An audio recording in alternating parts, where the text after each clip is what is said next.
সবাইকে স্বাগতম। আমি ঝুম্পা বলছি। আমি আরেকটা নতুন রেসিপি নিয়ে আসলাম। এখন বাজারে ভর্তি পাকা আম, তাই পাকা আমেরই আমি একটা রেসিপি আপনাদের সঙ্গে শেয়ার করছি। তার জন্য আমি এখান থেকে নিয়ে নিলাম দুটো আম। আম দুটোকে আমি প্রথমেই ভালো করে ধুয়ে এটাকে আমি খোসা ছাড়িয়ে নেব। দুটো আমকেই আমি ভালো করে খোসা ছাড়িয়ে নেব। ছাড়িয়ে নিয়ে তারপরে এটা আমি বানানো শুরু করব। আচ্ছা, নতুন এবং পুরনো বন্ধু প্রত্যেককেই বলবো আপনারা রেসিপিটা প্রথম থেকে শেষ পর্যন্ত দেখবেন। অবশ্যই ভালো লাগলে আপনাদের সুন্দর সুন্দর কমেন্টগুলো আমাকে দেবেন, যেটা আমাকে খুব ইন্সপায়ার করে নেক্সট কোনো রেসিপি পোস্ট করার জন্য। আর নতুন বন্ধুদের বলবো, যারা আমার চ্যানেলটা ফার্স্ট ভিজিট করছেন এখনও সাবস্ক্রাইব করেন, অবশ্যই সাবস্ক্রাইব করে নেবেন এবং পাশে থাকা বেল আইকনটি প্রেস করে দেবেন, যাতে আমি নতুন কোনো রেসিপি আপলোড করার সঙ্গে সঙ্গে আপনার কাছে পৌঁছে যায়।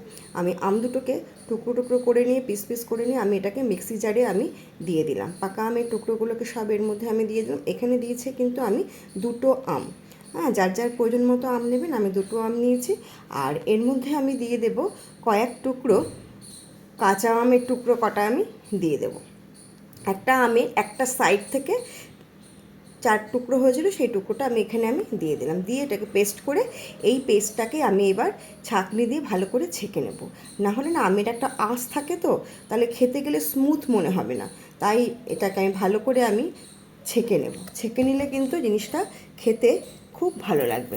আচ্ছা, আপনারাও অবশ্যই বাড়িতে এভাবে বানাবেন অথবা বানিয়েছেনও, কিন্তু আমি যেহেতু বানিয়েছি তাই আপনাদের সঙ্গে আমি শেয়ার করলাম। আচ্ছা, আমি কিন্তু আমার আমটা পুরো ছাঁকা হয়ে গেছে। এইবার মিক্সিং জারটা ধুয়ে কিছুটা জল আমি দিয়েছি, দিয়ে এটাকে আমি এবার জাল দেব। এটাকে আমি জাল দেব। আর এখানে তখন আমি চিনি দিইনি, এখন আমি দিচ্ছি। এটা হচ্ছে আমার সুগার ফ্রি মিষ্টি ছিল, সেটাই আমি এখানে দিয়ে দিলাম। আর সুগার ফ্রি চিনি কিন্তু বেশি দিতে হয় না। আমি ওই বাটির হাফ বাটির মতো আমি দিয়ে দিলাম। দিয়ে এবার এটাকে আমি জাল দেব। আর এটা ফুটে আসার পর 5 মিনিট ফোটালেই কিন্তু জিনিসটা কিন্তু আমার রেডি হয়ে যাবে।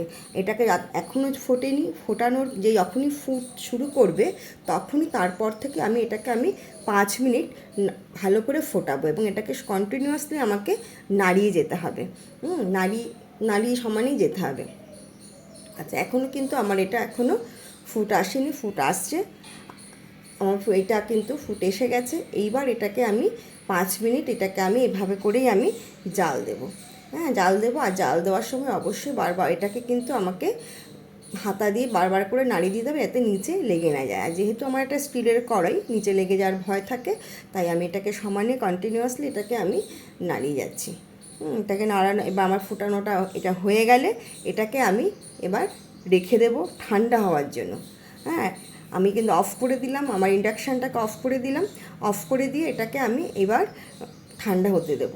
আচ্ছা, আমার ঠান্ডা কিন্তু হয়ে গেছে। আমি এটা প্রায় 4-5 ঘন্টা পর এটাকে আমি এটাকে জারে ঢালবো। ঢেলে এটাকে ফ্রিজে কিছুক্ষণ রেখে দেওয়ার পর ঠান্ডা হলে কিন্তু এটা খেতে একদম বাজারের কেনা ফ্রুটির মতো লাগবে।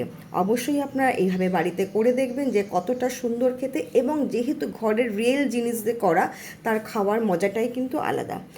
তাই অবশ্যই আপনারা বাড়িতে এইভাবে করবেন, করে বাচ্চাদেরও দেবেন, নিজেরাও খাবেন। এবং বাড়িতে কোনো অতিথি আসলে আমরা যদি এটাকে ফ্রিজে স্টোর করে রেখে দিই, তাহলে আমরা চট করে এটাকে দিতে পারি।